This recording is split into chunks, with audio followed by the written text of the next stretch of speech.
90-এর দশকে পাকিস্তানের পরমাণু বোমা অর্জনের পর বিশ্ব রাজনীতিতে ইসলামিক বম শব্দটির ব্যাপক উত্থান ঘটেছিল। তবে গত 3 দশকে বৈশ্বিক ভূরাজনীতির সমীকরণ আমূল বদলে গেছে। 2026 সালে দাঁড়িয়ে মধ্যপ্রাচ্য তথা মুসলিম বিশ্বে শক্তির ভারসাম্য বজায় রাখতে পর্দার আড়ালে চলছে তীব্র ও বিপজ্জনক পারমাণবিক স্নায়ুযুদ্ধ। আন্তর্জাতিক নিরাপত্তা বিশ্লেষকদের মতে ইরান এবং সৌদি আরবের মতো আঞ্চলিক পরাশক্তিগুলোর পরমাণু ক্লাবের সদস্য হওয়ার এই গোপন প্রতিযোগিতা আগামী দিনে বিশ্ব রাজনীতির মানচিত্র পুনর্নির্ধারণ করতে পারে। এই প্রতিযোগিতার রেসট্র্যাকে প্রযুক্তিগত দিক থেকে সবচেয়ে এগিয়ে রয়েছে ইরান। আন্তর্জাতিক পরমাণু সংস্থার সাম্প্রতিক তথ্য অনুযায়ী ইরান পারমাণবিক শক্তির দোরগোড়ায় দাঁড়িয়ে থাকা একটি দেশ। মাটির শত শত ফুট গভীরে পাহাড় কেটে তৈরি করা ফোর্দো ও নাতাঞ্জের মতো দুর্ভেদ্য ভূগর্ভস্থ কেন্দ্রে দেশটি ইতিমধ্যে 60% পর্যন্ত ইউরেনিয়াম সমৃদ্ধকরণ সম্পূর্ণ করেছে। বিশেষজ্ঞরা বলছেন, পরমাণু অস্ত্র তৈরির জন্য প্রয়োজনীয় 90% বিশুদ্ধতায় পৌঁছানো এখন তেহরানের জন্য আর মাত্র কয়েক সপ্তাহের ব্যাপার। কোনো প্রথাগত বিমান বা সাইবার হামলা চালিয়ে ইরানের এই সক্ষমতা পুরোপুরি ধ্বংস করা এখন প্রায় অসম্ভব। সাম্প্রতিক যুদ্ধ তার সবচেয়ে বড় উদাহরণ, কারণ ভয়াবহ হামলা চালিয়েও ইরানের পারমাণবিক সক্ষমতা ধ্বংস করতে পারেনি যুক্তরাষ্ট্র ও ইসরায়েল।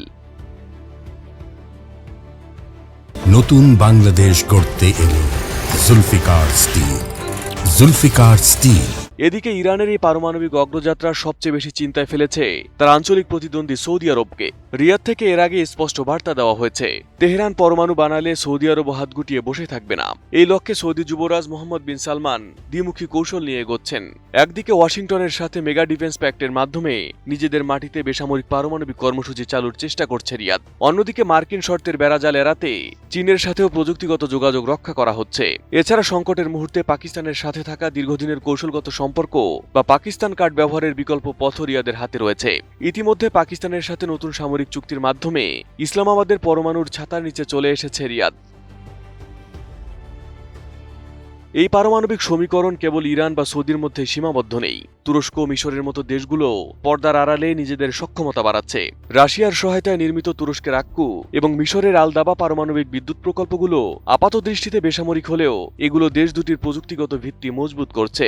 প্রতিরক্ষা বিশেষজ্ঞরা মনে করছেন, মধ্যপ্রাচ্যে যদি ইরান বা সৌদি আরব পরমাণু অস্ত্র পেয়ে যায়, তবে শক্তির ভারসাম্য ধরে রাখতে এবং নিজেদের অস্তিত্ব রক্ষায় আঙ্কারা কিংবা কায়রো এই প্রতিযোগিতায় নামতে বাধ্য হবে।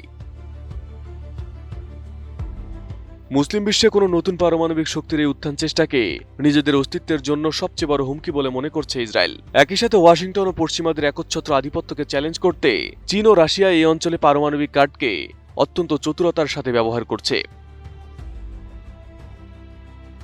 শেষ পর্যন্ত এই তীব্র প্রতিযোগিতায় কে আগে পরমাণু ক্লাবের সদস্যপদ পায় তার উপরই নির্ভর করছে আগামীতে মুসলিম বিশ্বের নেতৃত্ব কার হাতে থাকবে। Arif Hasan, ATN news.